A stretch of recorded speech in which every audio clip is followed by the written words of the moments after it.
Omulungi yakumende kwanda Rose Media Eugene kwaniza olunaku olwo nenkwebaza emirimu gy'otuusako engalo mukwana subscribe nga tweyanzizanya taata n'abambi subscribe nga tutambulira wamu weteekayo vidiyo zirabe mu budde olwaleero nkuleetedde amawulire bambi mabi nnyo abaana b'essomero lya Nakanyonyi Secondary School baweebuddwa obutwa era bagenze okutwalibwa mu ddwaliro nga taasulewo taasibewo yali kumwa abaana basoba mu 2 bafunye obuvune era nga kigambibwa nti omuwendo gw'abafa gukyeyongera kubanga abaana bakyali mu kufa okw'amaanyi aba ambulance zize ne zitwala abaana mu ddwaliro naye nga obulabe bwabadde bw'amaanyi nnyo wabula omukulu akulira ebyobulamu mu disitulikiti y'Emukono yabaddeyo n'agamba nti tebaabadde butwa wabula yabadde just food poison katwongere okusabira abaana bino nno bivuddeyo oluvannyuma lw'omukyala Omunigeria okuvayo n'agamba nti alaba amaziga oba okufa okw'amaanyi okugenda okuggwawo mu Uganda bangi bamuwakanyira ne bayomba naye era avuddeyo n'agamba nti twongere okwesabira kuba yakyalaba obuzibu nga bukyagendera ddala mu maaso okuggwawo mu ggwanga lyattu Uganda bino nno gye bivuddeko emabega waliwo n'ebyabaddewo South Africa ng'oluguudo lwayabulukusemu oluvannyuma lwa payipu y'amafuta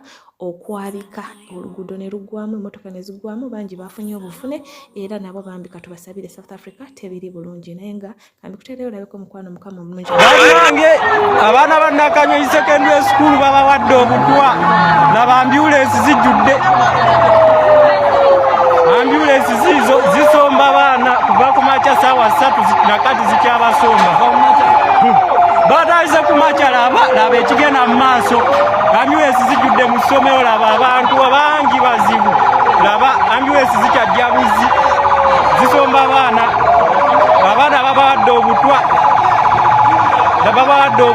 laba omungi w'abantu wano abaana babawadde obutwa babatikka mulinga mabidde bangi laba ambyulensi eno efuluma waliyo eyindira obuyingizi abaana babawadde obutwa laba ekiri ku geeti n'ambyulensi ezirina we ziyita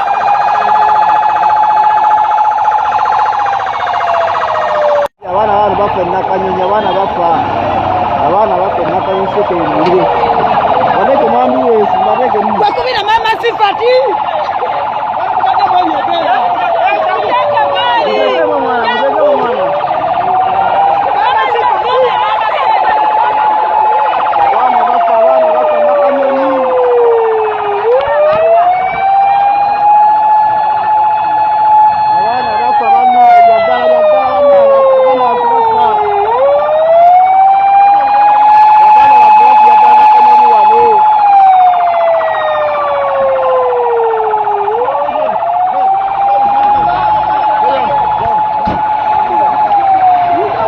muleke kwewanika mitima buli omu awoza abaana babawadde obutwa simanyi wabula nze kyenkakasa fe kino kyetugamba nti food poisoning mu mateeka gaffe ng'abasawo tekitegeeza nti baba bataddemu obutwa.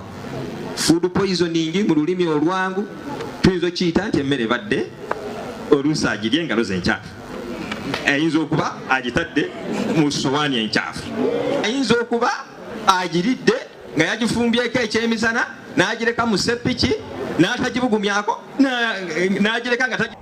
Hi, hello guys. So I just finished prayer, like finished prayer now, and when I was praying I saw a flag, and this flag is yellow, red, black, like this, and I asked Google and it shows me a lot, and I saw, and I knew the one that I saw, it was Uganda. I'm gonna place it here, please. What I saw when I was praying was men on black carrying a lot of coffin. I'm seeing what they call massive burial. Please guys, everyone, please pray for Uganda. I know tomorrow, but none of my business, but let me just say this: do not allow the devil to use ignorance to blind your eyes. Africans, all of us, you can judge me till tomorrow, I don't care. You can bring any video that I'm doing nasty thing, I still don't care. If you go back to this last message that I dropped when I said that people are abusing me, I said I've seen again, but I don't want to share. In that dream I saw, you have to pray for your children. I'm gonna be honest with you, pray for your kids, any country you are, mostly Africa, pray for your kids. I saw something about kids, about the children. Now I woke up and I looked, they said how many people did what in Uganda. 200 students or 200 kids were poisoned. this one. We still need to pray. Uganda, you still need to pray. You still need to pray. We all still need to pray. We still need to pray.